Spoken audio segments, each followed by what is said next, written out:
परम गुरु की महिमा परंपार है। शारद शेष न कही सके, कैसो रही तो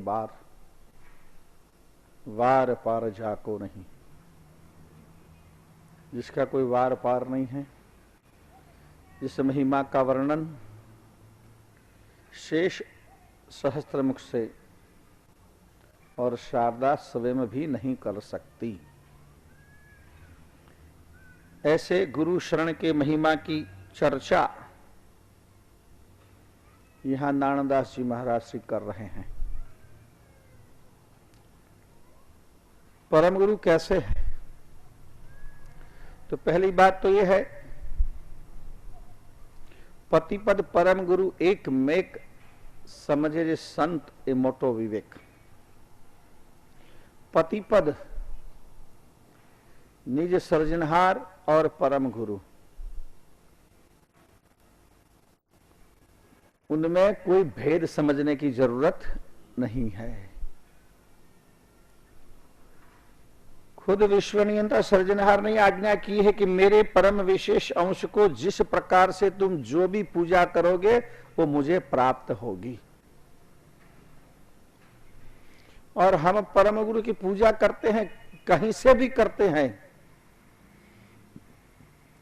अगर सच्चे भाव से हम करते हैं तो गुरु महाराज उससे अवश्य स्वीकार करते हैं। उन्होंने ये बात भक्तों के आगे एक दफे पुरवार भी कर दी कि मैं उपस्थित रहूं ना रहूं, लेकिन तुम समझना कि तुम्हारी सारी पूजा का स्वीकार मैं करता हूं। जब सुरकुआ मंदिर की प्रतिष्ठा हुई तो कई संतों ने कहा कि हम मूर्ति की पूजा नहीं करेंगे।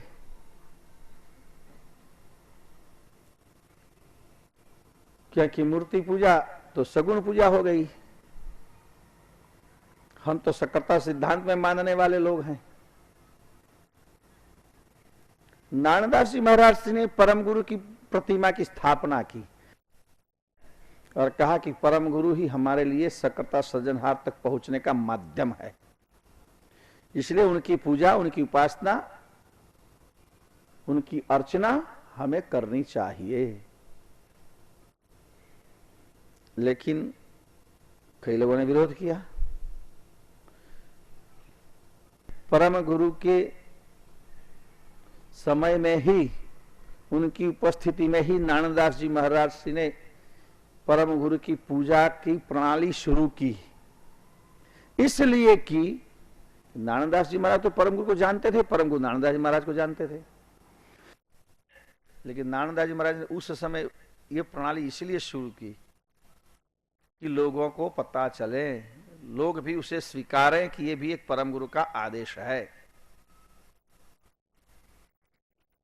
लेकिन जब कई लोगों ने विरोध किया कि नहीं, आप नहीं जाएंगे प्रतिष्ठा विधि में, ऐसा निर्णय हुआ कि परम गुरु स्वयं अपनी प्रतिमा को स्पर्श कर दें ताकि वो प्रतिमा प्राण प्रतिष्ठित हो जाए, फिर उसमें और कोई विधि करने की जरूरत नहीं रहे।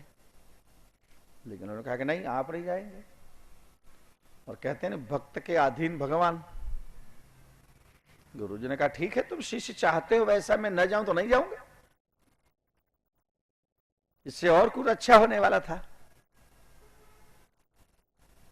एक कमरे में दिव्य परम गुरु समाधि स्थिति में विराजमान हो गए।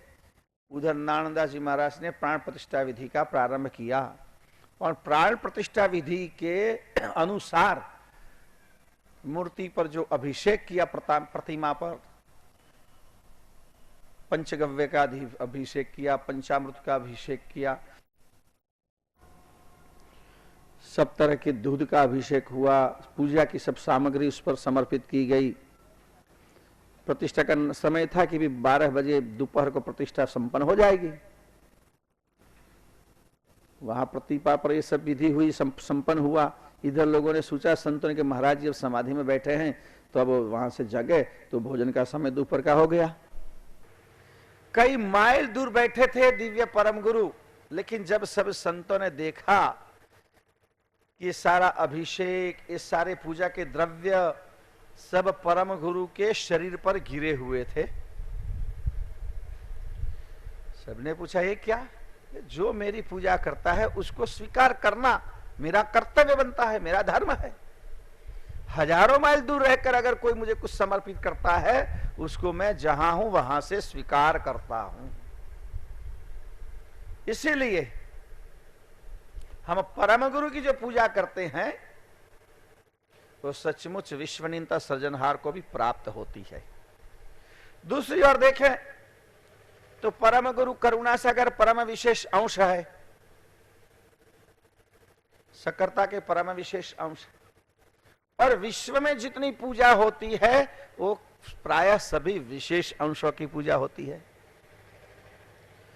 तो विशेष अंश से परम विशेष अंश, जैसे सृजनहार ने 3 तरह के अंश अपने उत्पन्न किए हैं, सामान्य अंश, विशेष अंश और परम विशेष अंश। 84 लक्ष योनि में जो है वो सब सामान्य अंश है, और देव योनि में जो है वो विशेष अंश है, जबकि परम विशेष अंश 2 ही हैं, एक आद्य पुरुष और दूसरे परम गुरु। तो परम गुरु की हम पूजा करते हैं। दूसरी बात, परम गुरु सकरता सृजनहार का लक्ष्य लेके आए हैं, वहां तक पहुंचने का मार्ग हमारे लिए केवल परम गुरु ही है। और इसीलिए नानदास जी महाराज जी कहते हैं कि गुरु, परम गुरु और सकरता पति के पद में किसी तरह का अंतर्भाव हमारे मन में आना चाहिए नहीं, और वही हमारा सबसे बड़ा भक्ति का विवेक है। हालांकि बात दूसरी एक ये समझनी है, जैसे ये बात कहने से ऐसा सिद्ध नहीं होता है कि परम गुरु करुणा सागर स्वयं करता है, क्योंकि जैसे किसी ने कहा, बाप जी ने कहा एक जगह, कैवल ने कैवल ना वेत्ता, एक मेक निज लक्ष्य रहता, देह धरता पड़िया द्वे नाम, शाखा पेड़ वगे विश्राम। कि पेड़ का जो मूल है वो, और पेड़ की टहनियां, डालियां, वो अलग अलग है, लेकिन सब एक दूसरे से जुड़े हुए हैं। उसी तरह परम गुरु और कर्ता एक दूसरे से जुड़े हुए हैं। तो इस तरह हमारे भक्ति का एक सबसे बड़ा विवेक है कि हम परम गुरु को ही कर्ता रूप मानते हैं। अकड़ कड़ा न कड़े कोई जंत, ऐसी परम गुरु की गति है अनंत। गुरु महाराज की अनंत गति है। अकड़, जिसको हम समझ नहीं सकते उसको अकल कहते हैं। यहां उनकी कला, उनकी गति सामान्य जीव के समझ में नहीं आ सकती। वैसे परम कृपाणु परम गुरु है, और वो अनंत ब्रह्मांडाधीश विश्वनियंता सृजनहार का लक्ष्य लेकर विश्व में आए हैं। अनंत ब्रह्मांडाधीश कहावे, तेनो लक्ष्य परम गुरु यहां लावे। अनंत ब्रह्मांडाधीश सृजनहार का लक्ष्य लेकर गुरु महाराज आए हैं। सर्वातीत सर्वेश्वर स्वामी, तेनो लक्ष्य देवाने कोक कदामी। सर्वेश्वर, सर्व के ईश्वर, और सर्वातीत, सर्व से तीत। सृजनहार सृष्टि में नहीं है, सृष्टि से तीत है।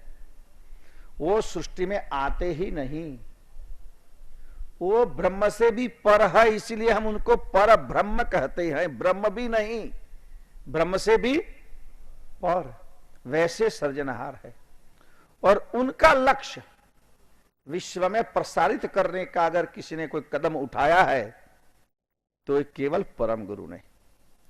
बाकी सब लोगों ने विश्व के अंदर जो भी बातें उसकी चर्चा की है। विश्वातीत सर्वातीत ऐसे सर्वेश्वर स्वामी की चर्चा करने का अगर किसी ने बीड़ा उठाया है तो वो केवल परम गुरु श्रीमद करुणा सागर जी ने। और कैसे ईश्वर निगम नयति कहे निर्धार। जिस सृजनहार के बारे में वेदों ने भी निगम शब्द से, नयति शब्द से वहां पुण्य विराम रख दिया है। नयति, इसका कोई अंत नहीं है। ये ब्रह्म ही कहां तक विस्तृत है उसका भी कोई अंत नहीं है। तो ब्रह्मांडाधीश कहां होगा ये समझना बड़ा कठिन है। तो ऐसे सृजनहार के बारे में सामान्य जीव कैसे समझ पाता। जिसके विषय में वेदों ने भी नेति शब्द का उच्चारण करके अपनी वाणी को रोक ली है, तो संसार का सामान्य जीव उस सर्जनहार को कैसे समझ पाता? उस सर्जनहार को समझने के लिए उसके लिए परम गुरु के अलावा और कोई उपाय नहीं है। रचो जने झक्त सकल पसार, जो ये जम तम देता हाहार। विश्व नियंता कैसा है? सारा संसार जिसने बनाया, सारी सृष्टि बनाई है। और देखिए, विश्व नियंता सर्जनहार के लिए परम गुरु ने 5 विशेषण नियत किए हैं। आद्य, सकृत, स्वराज, करुणेश और कैवल। सर्जनहार आद्य है, यानी उसके पहले कोई नहीं था। कबीर ने बड़ी अच्छी चौपाई बनाई है। साहेब सबका बाप है, बेटा किसी का नहीं, बेटा हो के अवतरे सो तो साहेब नहीं। वो किसी का बेटा नहीं बनता, नाटक के लिए भी नहीं। उसको नाटक करने की क्या जरूरत भाई? नाटक तो हम कर ही रहे हैं उसके नाटक में। भाई डायरेक्टर कभी नाटक में आता नहीं, वो तो डायरेक्शन ही करता। डायरेक्टर कभी नाटक में नहीं आता, निर्देशक नाटक में नहीं आता। वैसे सबसे तीत होते हैं। तो जिसने संसार बनाया है वो सकर्ता है, और सबके लिए जिसको जहां जैसा चाहिए वैसा भोजन भी दिया है। उसको जिसको जैसा आहार चाहिए वैसे आहार की व्यवस्था भी उसने की है। कई लोग कहते हैं ना कि भाई ये सब सृष्टि तो ऐसे ही बनती है, ये तो सब एक नियम है, एक क्रम है। बच्चे पैदा होते हैं, बड़े होते, बूढ़े होते, मर जाते हैं। इसमें भगवान बीच में कहां से आया? इसमें भगवान की क्या बात है? सर्जनहार की क्या बात है? लेकिन देखो तुम कि हमारी पूरी व्यवस्था, जीवन की पूरी व्यवस्था सर्जनहार किस ढंग से बनाई है। इधर बच्चा मां के उदर में विकसित हो जाता है, वहां उसके लिए भोजन की सामग्री भी तैयार हो जाती है। तो जिसको जैसा चाहिए वैसा आहार विश्वनियंता सर्जनहार ने सारी व्यवस्था की है। और ये आहार के लिए ऋतुएं बनाई, दिन और रात बनाए। मैं कई बार कहता हूं, ये रात और दिन नहीं बनाई होती तो हमारा क्या हाल होता बताओ? ये ऋतुएं नहीं होती तो क्या स्थिति होती? विधि विधि प्रकार के रस, विधि विधि प्रकार के मेवा, विधि विधि प्रकार के फल, विधि विधि प्रकार के अनाज, ये सब जो पैदा होते हैं वो ऋतु के आभारी है। तो ये व्यवस्था उसने की है। दिन और रात नहीं होती तो हम आराम कब करते? शरीर जब श्रम करता तो उसको आराम की भी जरूरत होती, वो भी उसने की है। लेकिन मुझे एक पढ़ता हुआ बच्चा ने कहा कि नहीं नहीं गुरुजी, ऐसी बात नहीं है, दिन और रात तो ऐसे हुई है कि जो पृथ्वी है वो अपने एक्सल पर घूमती रहती है। तो मैंने भाई किसने घुमाई? उसको घूमती किसने बनाई? वो भी तो उसका ही खेल है। तो ऐसा सर्जनहार है, लेकिन ऐसे विश्वनियंता सर्जनहार को सामान्य जीव समझ नहीं सकता। अगर उसको परम गुरु का शरण प्राप्त नहीं होता तो ऐसे जीव को समझना उसके लिए आसान नहीं है। एवा सुखदायक लायक स्वामी, तेने न भजावे भरी कोई हामी। एवा सुखदायक लायक स्वामी, विश्व के सर्जनहार, सबको जैसा सुख चाहिए वैसा सुख देने वाला। लेकिन उसका भजन कौन करा सकता है? उसकी भी हिम्मत चाहिए। सारी दुनिया की सारी झंझटों को छोड़कर एक अखंड सर्जनहार तक सामान्य जीव की गति को पहुंचाने की जो शक्ति है, पहुंचाने का जो हिम्मत है पहुंचाने की, वो केवल परम गुरु के पास है और किसी के पास नहीं है। हिम्मत वीना जो हामी भरीजे, शरणे आवे तेने तेषु पद दीजे। जिसको कर्ता के बारे में समझने की भी हिम्मत नहीं है, वो अपने शरण पर आने वाले को क्या देगा? इसलिए परम गुरु के सिवा मुक्ति का दान और कोई नहीं दे सकता। जबकि बाकी तो कहेंगे भाई एवा गुरु ठग ठगे सहु लोक पति पद साचु लया विना। जो पति पद को नहीं जानता है, सृजनहार को जो नहीं जानता है और खुद गुरु बन गया है, उसको गुरु महाराज कहते हैं नानंदा जी बाप जी वो सचमुच गुरु नहीं है लेकिन ठग है। और आजकल देखिए एक बड़ी विडंबना है। पहले तो ऐसा होता था कि अवतारी पुरुषों की लीला हम लोग अपने कथाओं में सुनते थे। अब अवतारी महापुरुष की जगह संत महापुरुषों ने ले ली।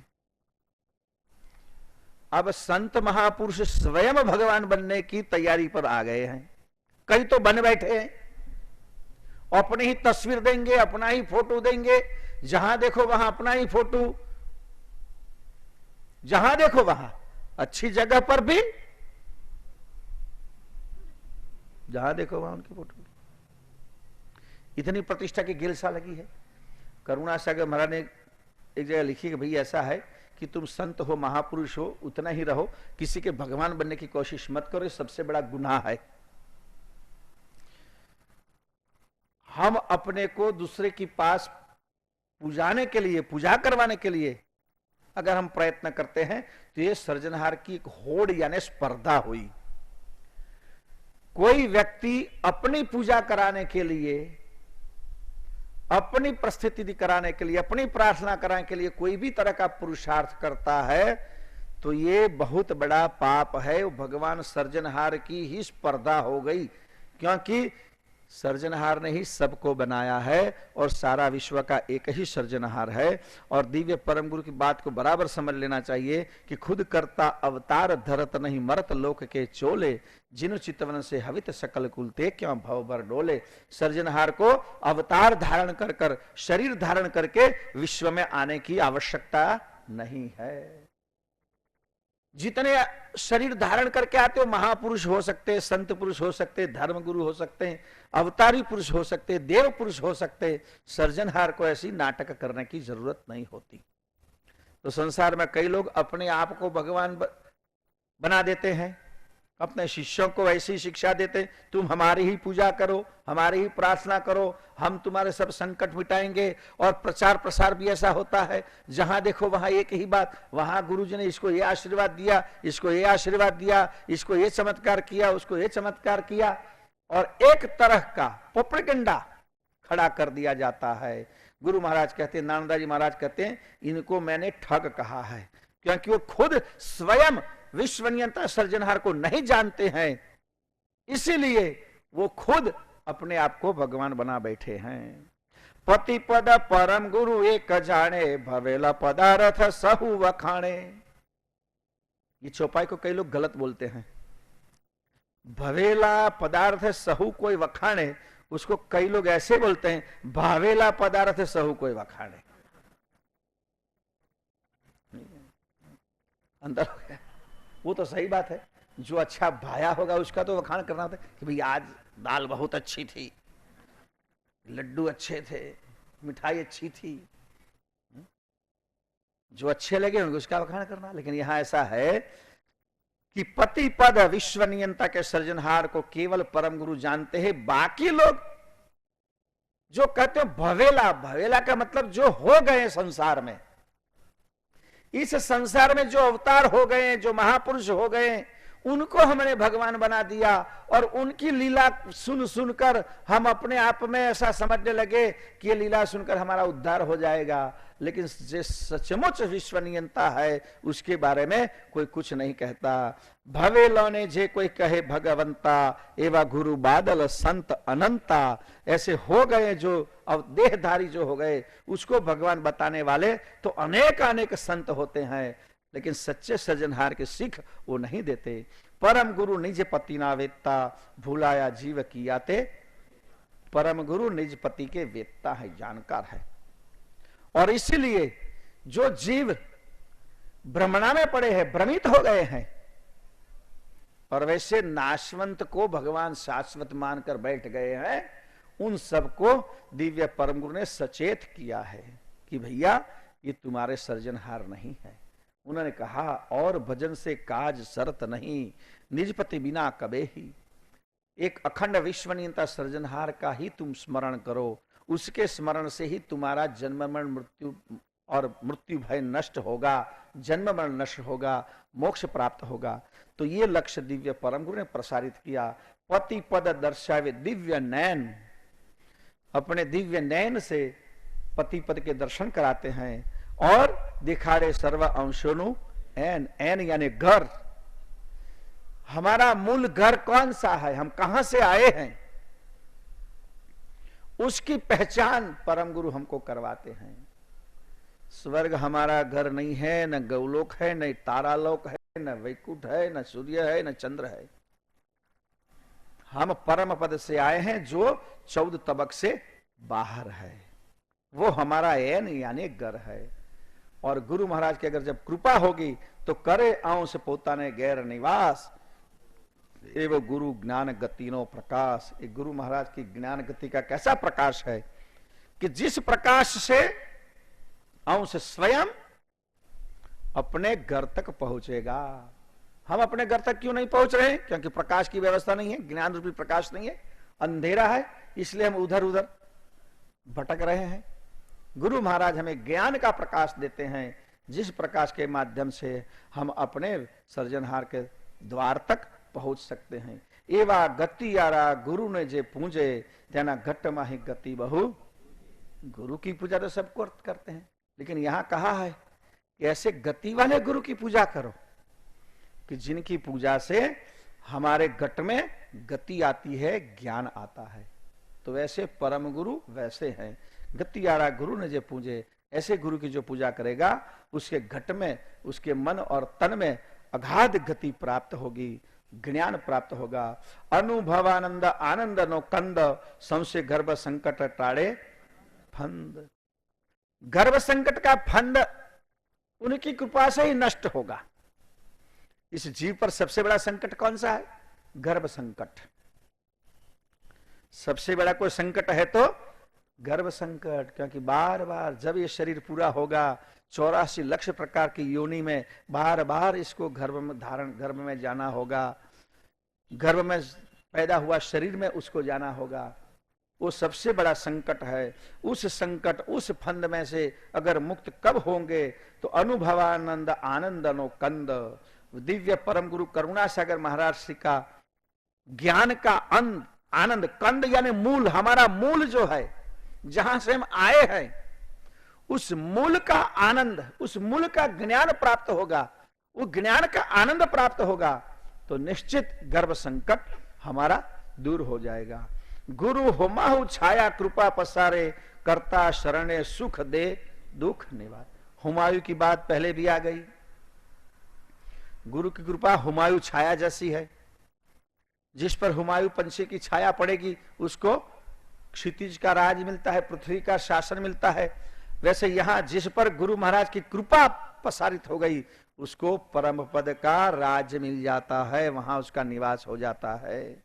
एवा गुरु जानी करो विश्वास, मोटा मुनि चरण करे छे निवास।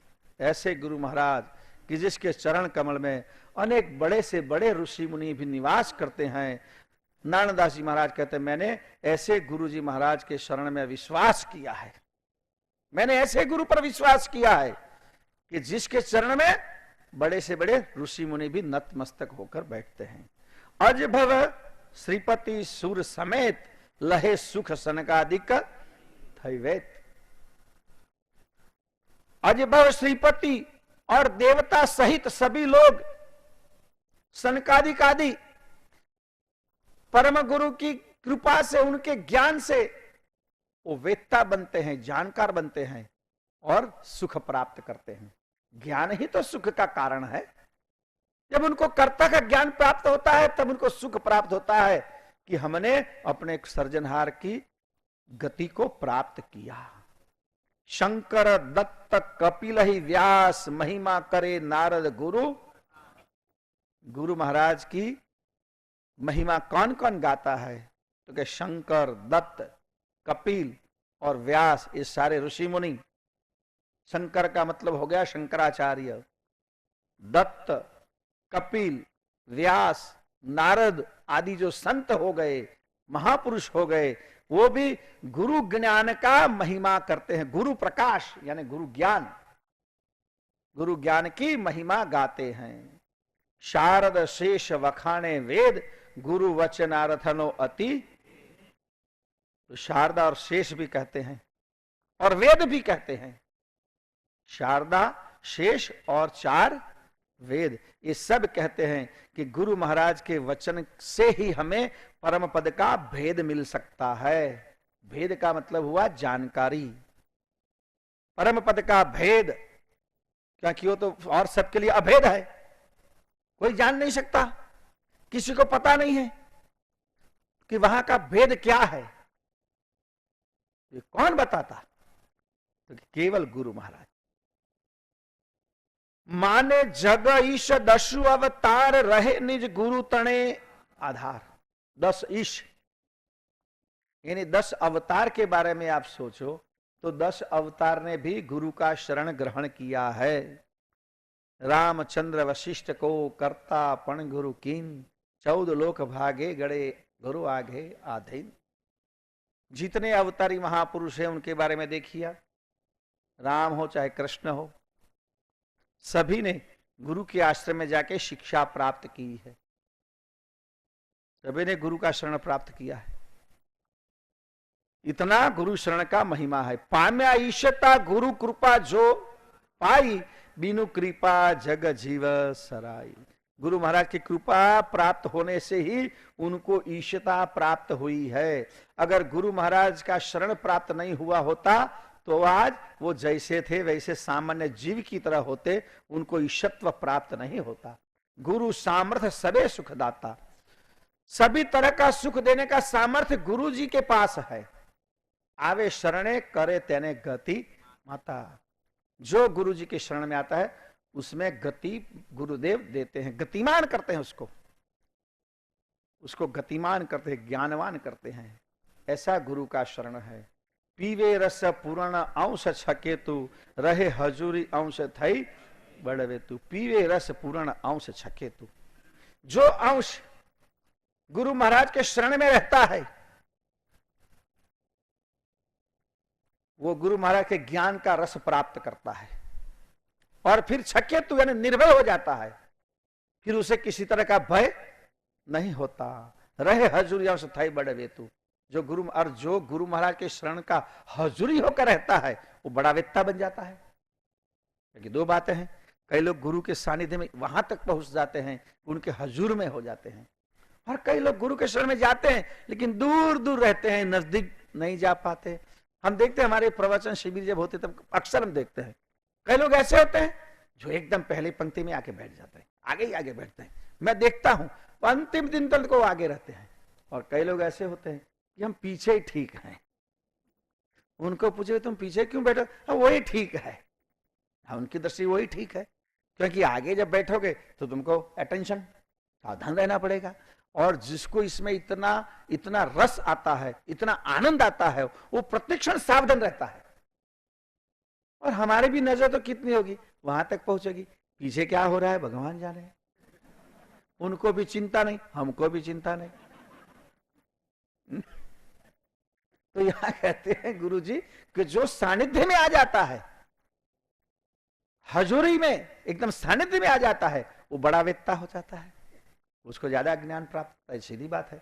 वृत्ति से भले ही शरीर से तुम दूर रहो, लेकिन मन से गुरु महाराज के शरण कमल में एकदम नजदीक से रहो तो निश्चित बड़े हो जाओगे। ओखे वीत परम गुरु है तयाणी, मिलावे पति पद दे। वाह। ओखे वीत परम गुरु हेत आणी, बहुत प्रेम से, बहुत हेत से गुरु महाराज हमारे में ज्ञान का पोषण करते हैं। गुरु जी कैसे हैं देखो, बड़ा स्नेह करते हैं।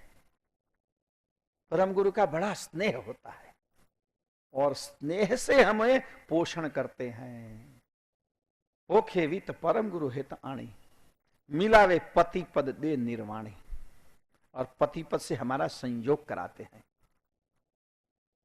पति पद से हमारा मिलाव कराते हैं। और वैसे निर्वाण पद उनकी वाणी से हमें प्रकट कर देते हैं। परम पद तो निर्वाण है, लेकिन गुरु महाराज अपनी वाणी से निर्वाण को हमारे सामने प्रकट कर देते हैं, यानी पति पद से हमारा मिलाप करा देते हैं। वैसे गुरु है। गुरु पद प्रचंड, गुरु पद प्रौढ़ प्रचंड प्रत्यक्ष। प्रौढ़ है, प्रौढ़ का मतलब पुरातन, परिपक्व। प्रचंड है, उसके आगे कोई चीज टिक नहीं सकती।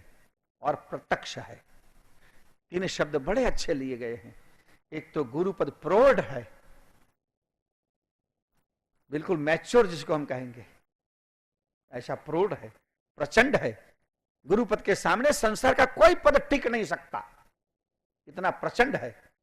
और हमारे सामने प्रत्यक्ष है। उनके शरण में आओ, तुरंत ही तुमको उसका लाभ प्राप्त होगा। पामे निज कैवल मोक्ष के दक्ष। बस उनकी शरण में आने से परम पद प्राप्त कराने की उन गुरुपद में क्षमता है, सक्षम है। वैसा गुरुपद है। गति चक्रवे अनुभव अनादु लघु जीव को जाने, ये भी बात सही।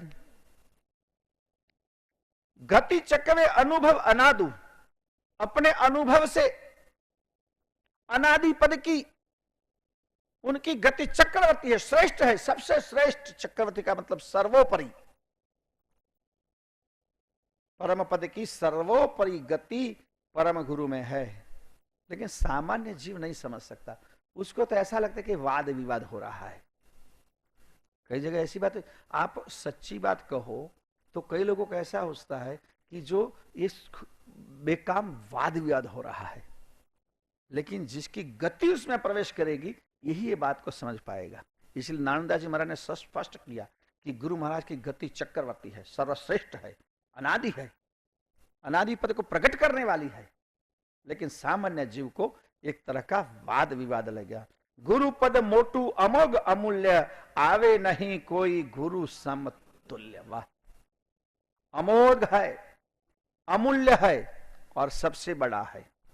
गुरु पद से बड़ा और कोई पद नहीं है, इससे अमूल्य और कोई चीज नहीं है। और आवे नहीं गुरु समतुल्य, और गुरु ही हमारे सर्वस्व है। इनके तुल्य संसार में हमारे लिए हमारा हितैषी कोई नहीं है। हमारा हितैषी कोई नहीं। मैंने एक दफे कहा था, आपको मालूम होगा, कि भाई बच्चा होता है, छोटा बच्चा, उसका हित चाहने वाली अगर कोई व्यक्ति है तो केवल उसकी मां। उसकी मां उसका हित चाहती है। वो बीमार हो जाएगा तो दवाई खिलाएगी, वो रोएगा तो उसको उसका कुछ खाना पीना जो भी देना होगा देगी, वो कपड़ा खराब करेगा उसका कपड़ा बदलेगी। परम हितैषी मां होती है। लेकिन किसी ने कहा कि गुरु इससे भी ज्यादा हितैषी है। क्यों? कि मां इतनी हितैषी होते हुए भी क्या सोचती है मालूम है? मेरा बच्चा सोता रहे, बस हरदम सोता रहे, तो मुझे परेशान कम करें, सोता रहे। मां सोचती है मेरा बच्चा सोता रहे। लेकिन गुरु की एक ही बात है कि मेरा शिष्य हरदम जगता रहे, वो कभी सोए नहीं। इसीलिए हमारे हितैषी मां से भी अगर कोई अधिक हितैषी है तो केवल हमारे गुरु है। इसीलिए कहा कि आवे नहीं कोई गुरु सम तुल्य। वैष्णव कोटि अनंत अनेक, तेने शिरे शोभे गुरु पद। अनंत वैष्णव हो गए, अनंत भक्त हो गए, सबके सिर पर गुरुपद शोभायमान होता है। कोई भी संत, कोई भी भक्त बिना गुरु इस संसार से पार हुआ नहीं है। सबके सिर पर गुरुपद आपको देखने को मिलेगा। गुरु गुरु जाता सब कोई कह छे, चार प्रकारे गुरु पद रह छे। एक सबसे बड़ी बात है कही, जब यहाँ गुरु की बात होती है तब सब लोग सुनते हैं कि गुरु की महत्ता हो रही है।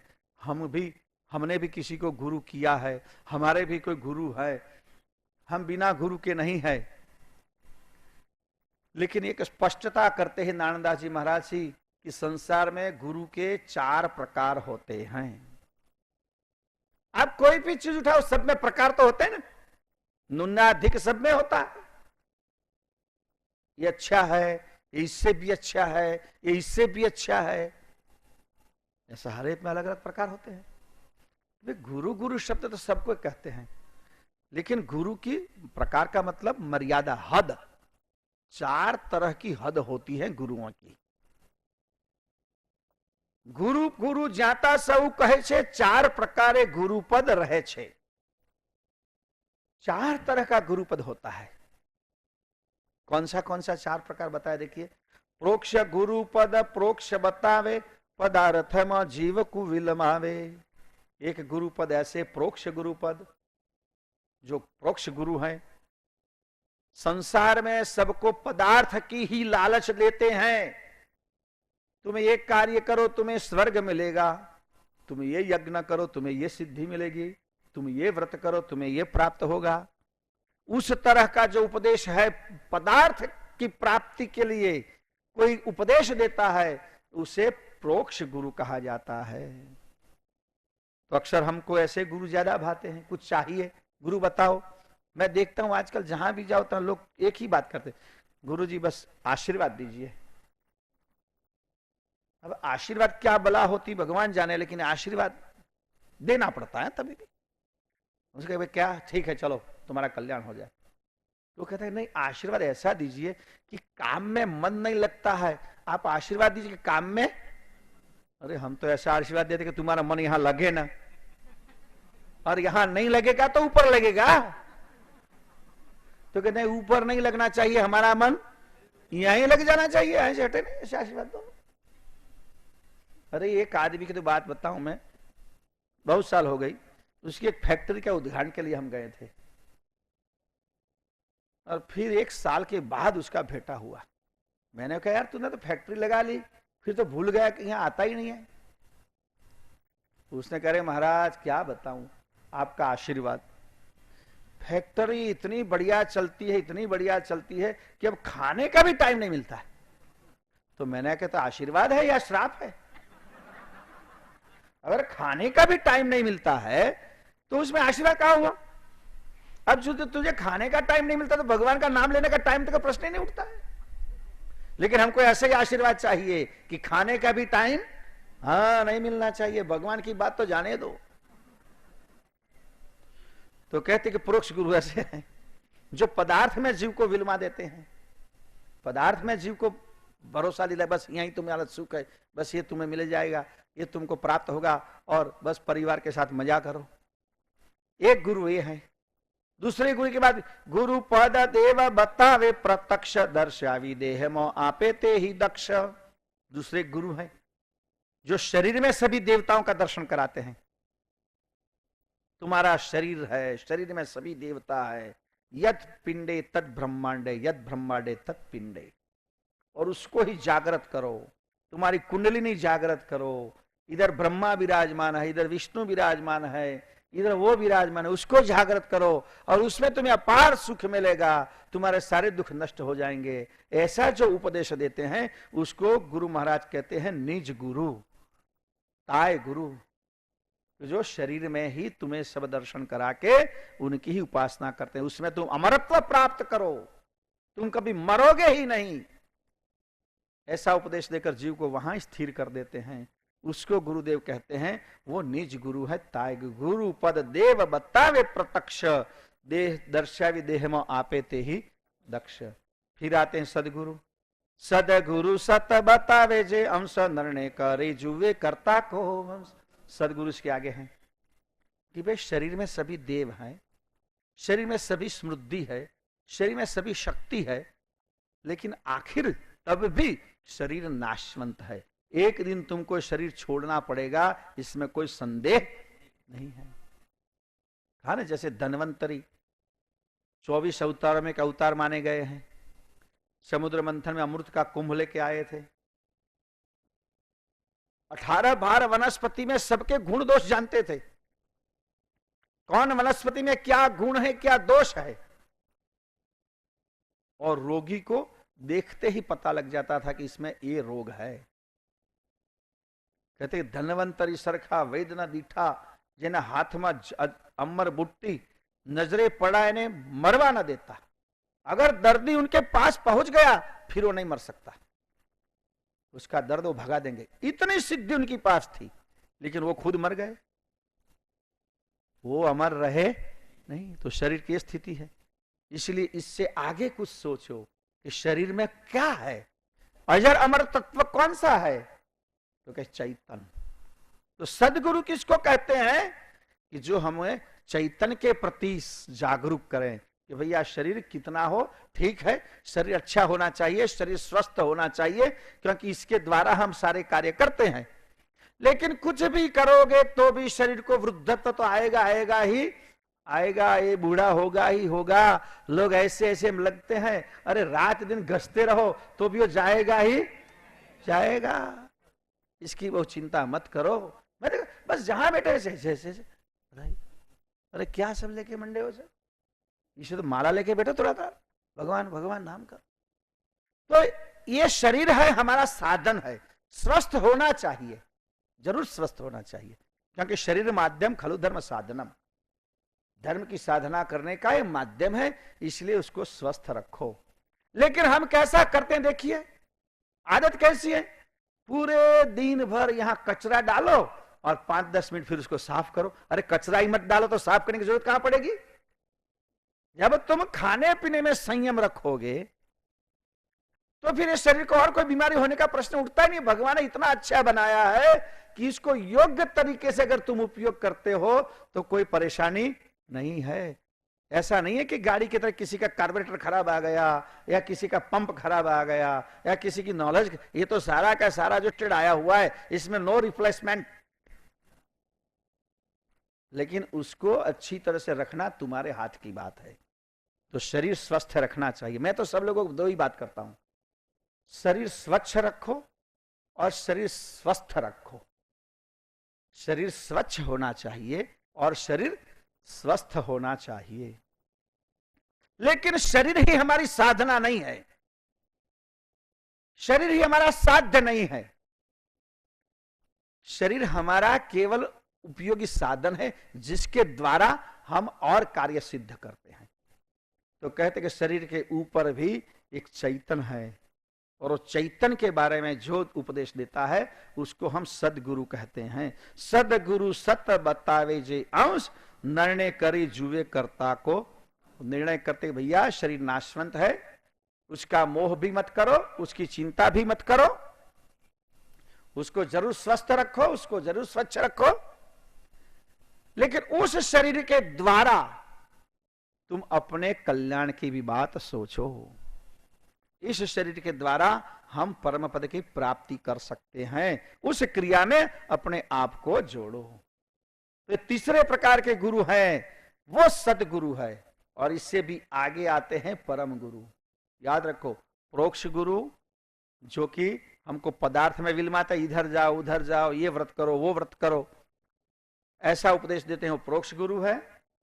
फिर हमें सारे देवता हमारे शरीर में है, उनकी जागृति करो, योग की आगे क्रिया इसमें आ जाती है, वो निज गुरु है, ताय गुरु है। फिर कहते हैं कि सबके ऊपर अंश है, चैतन्य है, और उसकी तुम चिंता करो, वो है सदगुरु।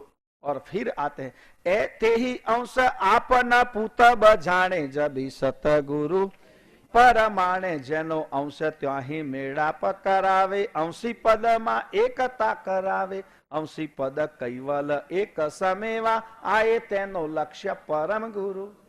4 पंक्ति में बात कर दी। इस तरह अंश का जो ज्ञान देते हैं, चैतन्य का जो ज्ञान देते हैं, सदगुरु है। लेकिन परम गुरु इससे आगे हैं, वो कहते कि अंश तो है ही तुम्हारा, लेकिन तुम्हारे अंशी भी तो होंगे। जब तुम आत्मा हो तो तुम्हारे परमात्मा भी होंगे, तुम जीव हो तो शिव भी होंगे। तो उसकी जो पहचान कराते हैं, अंशी पद कैवल एक समेवा। अंश का पद अंशी पद है और वो कैवल है, और उसका लक्ष्य जो देते हैं उसको परम गुरु कहते हैं। तो अंशी पद कैवल एक समेवा, आए तेनो लक्ष्य परम गुरु देवा। उसका लक्ष्य परम गुरु देने के लिए आए हैं। परम गुरु परम पति के प्यारा, मिले गर्भ संकट थी करे न्यारा। पति पद से प्यार करने वाले परम गुरु है। और कोई पद की चाहना नहीं कराते अंश को, एक ही पद की चाहना है, परम पद। तो परम गुरु परम पति के प्यारे हैं, वहां से आए हुए हैं और वहां ही हमको जोड़ते हैं। और वो जब मिल जाते हैं तो गर्भ संकट हमारा दूर हो जाता है, हमको गर्भ संकट से भिन्न कर देते हैं। सदगुरु मिलने से, ताय गुरु मिलने से, प्रोक्ष गुरु मिलने से शायद हमारा गर्भ संकट नष्ट नहीं होगा, क्योंकि जब तक हम अंशी को प्राप्त नहीं होगा तब तक गर्भ संकट समाप्त नहीं होता। किसी देव धाम में जाने के बाद भी इस अंश को वापस शरीर धारण करना पड़ता है। इसीलिए जब तक परम गुरु प्राप्त नहीं होंगे तब तक हमारा गर्भ संकट भी नहीं मिटेगा। एवा गुरु आनंद महासुखकारी, पर उपकार करन देहधारी। परम उपकार करने के लिए दिव्य परम गुरु ने देह धारण किया है, वैसे महासुखकारी और आनंद प्राप्त कराने वाले परम गुरु है, महासुखकारी। क्योंकि इससे बड़ा कोई सुख नहीं है। जब तक जन्म मरण है तब तक जीव को कोई पदार्थ अमर सुख नहीं दे सकता। इसलिए परम सुखकारी, परम आनंदकारी, पर उपकारी, किसी ने अगर कोई देह धारण करके कोई आया है तो केवल वो परम गुरु है। दिव्य रूप सुंदर शोभा रसाड़, घन श्याम मूरत महाविशाल। गुरु महाराज कैसे है? दिव्य रूप है उनका, सुंदर शोभा रसाड़, अत्यंत सुंदर शोभा है, रसाड़, जिनका दर्शन करने से मन में रस पैदा होता है, आनंद पैदा होता है। रसाड़ का मतलब हुआ कि बार बार दर्शन करो, जितनी बार दर्शन करो उतना ही आनंद प्राप्त होता है, उसमें रस क्षति होती नहीं है। रसाड़, हमारा रस टूटता नहीं है, हमारा जी भरता नहीं है। दर्शन करते हुए, उनकी बात सुनते हुए, उनका ज्ञान सुनते ही रहो तो भी तृप्ति नहीं होती है, उसका रस क्षति नहीं होती। वैसे महान विशाल गुरुदेव हैं। पद पंकज अली अंश शोभे लेता मुकरंद मनो। स्थिति शिष्य की कैसी होगी? नानंदा जी महाराज कहते हैं मेरी स्थिति कैसी है? एक भ्रमर की तरह। अली जैसे पंकज यानी कमल, कमल को देखकर जैसे भ्रमर लोभित होता है और जहां भी कमल देखेगा वहां स्थिर हो जाता है। सरोवर में भटकता कमल, भ्रमर भटकता भटकता जाता, लेकिन जहां कमल मिल जाता है तो वहां स्थिर हो जाता है, उसके पास स्थिर हो जाता है, उसकी वृत्ति वहां स्थिर हो जाती, क्योंकि उसको कमल मिल गया। उसी तरह नानंदा जी महाराज कहते कि मेरी भी स्थिति हुई। सारे संसार में मैं भ्रमण करता करता करता आया, जहां मैंने कमल की तरह परम गुरु के दर्शन किए और मेरा मन भ्रमर जैसे कमल में स्थिर हो जाता है, वैसा मेरा मन यहाँ के स्थिर हो गया। असंख्य अंश करे क्या निवास, शरणे आवे जे तेनो थाय। एक बात बड़ी कही नानंदा जी महाराज जी ने, वैसे परम गुरु के शरण में असंख्य अंश निवास करते हैं, लेकिन यहां कभी हाउसफुल का पट्टिया नहीं लगता कि वे पूरा हो गया मत आओ, गुरु महाराज के शरण में पूरे हो गए तो नहीं। ये तो शरणे आवे जे तेनो थाय समाज, जितने लोग उनके शरण में आएंगे सबका उसमें समावेश होगा। वैसा महान शरण परम गुरु का है। और जो शरण में आएगा, फरी गर्भ संकट ते नव पामे, साचे दले आवे महादुख वामे। जो सच्चे दिल से आ गए, आने में भी तो बहुत फर्क होता है ना। कोई आने के लिए आ गए, कोई देखा देखी आ गए, कोई किसी के साथ आ गए, कोई कहेंगे आ गए सो आ गए फिर देखेंगे, तो उनको तो कुछ प्राप्त होने वाला नहीं है। जो सच्चे दिल से आया है, जो परम गुरु शरण को महिमा को समझ के आया है, वो फिर से गर्भ संकट, उसके लिए गर्भ का संकट रहेगा नहीं। एवो पद पंकजनो पर ताप, मिले पति पद लहे निज आप। एवा पद पंकज का प्रताप, इतना बड़ा प्रताप है, प्रभाव है। मिले पति पद लहे निज आप। जो भी व्यक्ति दिव्य परम गुरु शरण में आएगा उसको निज पति पद और आपनपु निज स्वरूप की प्राप्ति होगी। वो अवश्य प्राप्त कर पाएगा। मेरा स्वरूप क्या है, मैं कौन हूं और मेरा कर्ता कौन है, ये गति उसको अवश्य प्राप्त होगी जो सच्चे दिल से परम गुरु के शरण में आएगा। एवा सुखम जन जीले अपारु अहो जन धन्य जे पामे, एवा सुखम जन जीले अपारु, एवा सुखम जन जीले अपार, ऐसे सुख में, गुरु महाराज के शरण के सुख में जो डूबा हुआ है वो अपार सुख प्राप्त करता है। और मैं कहता हूं, नानंदा जी महाराज कहते हैं कि परम गुरु के दर्शन करना तो धन्य है, लेकिन ऐसे शरणांगत का भी धन्य है, ऐसे शरण में जाने वाला का भी दर्शन करना धन्य है कि जो सतत गुरु महाराज के चरण में जिसकी वृत्ति स्थिर हुई हो। देखो समझने की बात है। अहो धन्य जन जे पामे देदारू, जिसने परम गुरु का देदार प्राप्त किया, ऐसे दर्शन प्राप्त किया, उसको भी धन्य है, अनेक बार धन्य है।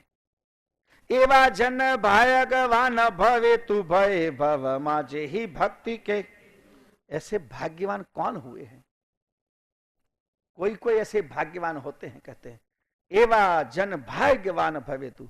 अरे हम कहते हैं अरे तुम तो बड़े भाग्यशाली हो। कैसे भाग्यशाली हो भाई? तुम किसको भाग्यशाली कहते हो? एक बात कहूं, भाग्यशाली, शाली का मतलब होता है धान। धान का मतलब जानते हो? चावल जिसमें से अलग नहीं हुए है विशिष्ट स्थिति को हम कहते हैं धान। शाली का मतलब हुआ धान। गुजराती शब्द जो है उसका हिंदी का बहुत खराब अर्थ होता है, डांगर। गुजराती में धान को बोलते हैं डांगर, और हमारे भोजपुरी में जो जानवर मर जाता है उसकी डेड बॉडी को बोलते हैं डांगर। समझ रहे हो? तो ये धान, शाली का मतलब हुआ धान। भाग्यशाली का मतलब क्या हुआ? वो धान को छड़ने वाला, यानी धान में से पहले तो मशीन नहीं थी, तब धान को हाथ से लोग छड़ते थे, उस धान में से छिलकी अलग करके चावल निकालते थे। तो भाग्यशाली यानी धान को तोड़ने वाला, यानी हमारी गुजराती शुद्ध भाषा में कहते तो गोला, कि जो धान को छड़ने का काम करता है। इसका मतलब यह हुआ। यहां ऐसी बात नहीं, यहां तो ऐसा भाग्यशाली कि जो भक्ति की खेती करता है। भवे भवमाज ही भक्ति के, जो भक्ति की कमाई करता है, भक्ति की खेती करता, ज्ञान की कमाई करता, वो सच्चा भाग्यशाली है। गुरु घन ज्ञान सिंचे जल धारा पाके प्रभुता विधि गति। वाह! गुरु महाराज ज्ञान से जलधारा का सिंचन करते हैं और उसमें प्रभुता का पाक होता है, प्रभुता पैदा होती है। लघु में लघु जीव है, उस पर भी गुरु महाराज अपने ज्ञान की जलधारा सींचते हैं, तो सामान्य से सामान्य व्यक्ति भी महान बन जाता है। ते ही प्रभुता पद प्रोढ़ते पद्मी कर्ताकार। और इस तरह जिसको प्रभुता प्राप्त होती है, लघु में से गुरु बन जाता है, कर्ताकार थई लहे सुख कदमी, वो सर्जनहार रूप होकर सर्जनहार का अखंड सुख प्राप्त करता है। ये परम गुरु के शरण की महिमा है, समझो। नानदास जी महाराज कहते हैं परम गुरु के शरण में आने का ये फल है। लघु जीव सबसे बड़ा हो जावे। एक जगह कहा है महाराज ने कि छोटा भी बड़ा हो जाता है। उस पर गुरु महाराज परम गुरु सिंचते हैं, ज्ञान रूपी जल सिंचित करते हैं, जिससे छोटा भी बड़ा हो जाता है। ते ही सुख ना जे दाता गुरु पोते, तड़े जे असुज गुरु मुख जोते। वाह! ते ही सुख ना जे दाता गुरु पोते, गुरु महाराज ऐसे सुख के दाता है। तड़े जे असुज गुरु मुख जोते, ऐसे गुरु के दर्शन करते ही तुम्हारी असूज यानी अज्ञान, दृष्टिहीनता नष्ट पामेगी। असूज का मतलब हुआ दृष्टिहीनता। जिसको दिखता नहीं है। क्या नहीं दिखता? संसार तो सारे चीज दिखती है, लेकिन संसार से तीत जो है वो उसको नहीं दिखता है। देख से तीत जो है उसको नहीं दिखता है। इसके लिए दिव्य ज्ञान चाहिए। तो गुरु महाराज के सामने जब आओगे, परम गुरु की जब कृपा होगी, तो असुज वृत्ति हमारी नाश होती है। अरुण उदय अंधकुन व सूजे बिनु अवसर। लेकिन बीच में एक बात कह दी कि सबको ऐसा होगा क्या? जो परम गुरु के शरण में आएगा वो सबको ऐसी दृष्टि प्राप्त होगी। क्या सबकी असुज नाश पामेगी? क्या सबको कर्तापद के दर्शन होंगे? तो गुरु महाराज कहते हैं कि नहीं, उसमें थोड़ी तकलीफ है।